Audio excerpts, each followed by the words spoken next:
All right, so now we're going to download the WIMP51 processor. This is the WIMP51 processor right here.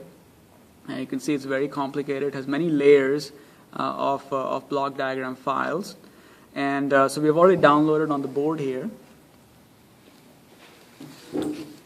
And so I'll just basically talk about a few things that you will see as the processor goes through the program, as it goes through the program.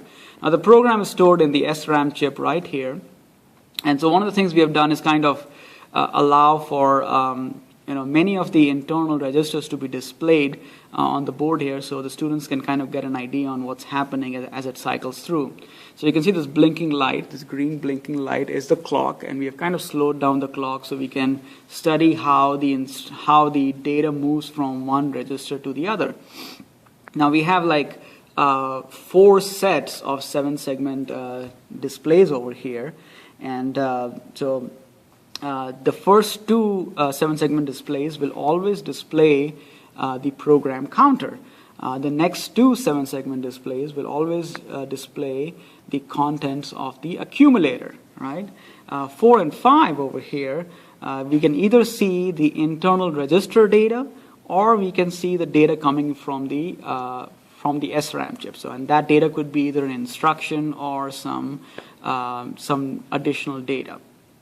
6 and 7 display the contents of either the instruction register or the auxiliary register. Now we have 3 green LEDs over here that basically cycle through the fetch, decode, and the execute cycle. And now there are other things that we will kind of show later. Just to give you an idea, switch 14 here will either show the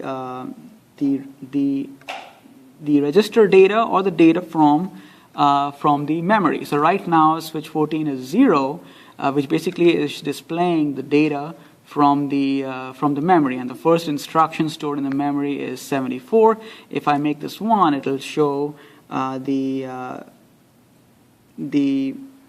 register data, which is right now 0.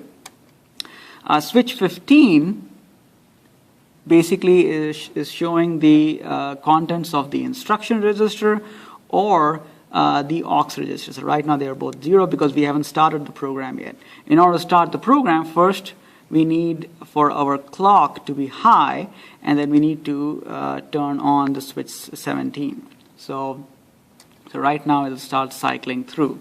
And then in order to reset, I bring this down and press this push button 1 to reset.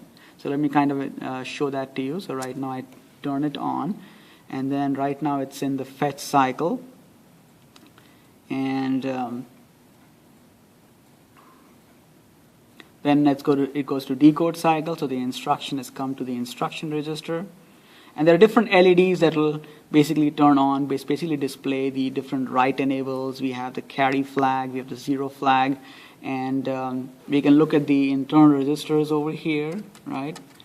And I'll show that also on how that is done. And the execute cycle, this is the accumulator, right? In order to reset, I bring this down and press F1 or switch 1 over here, and that takes it to the first instruction.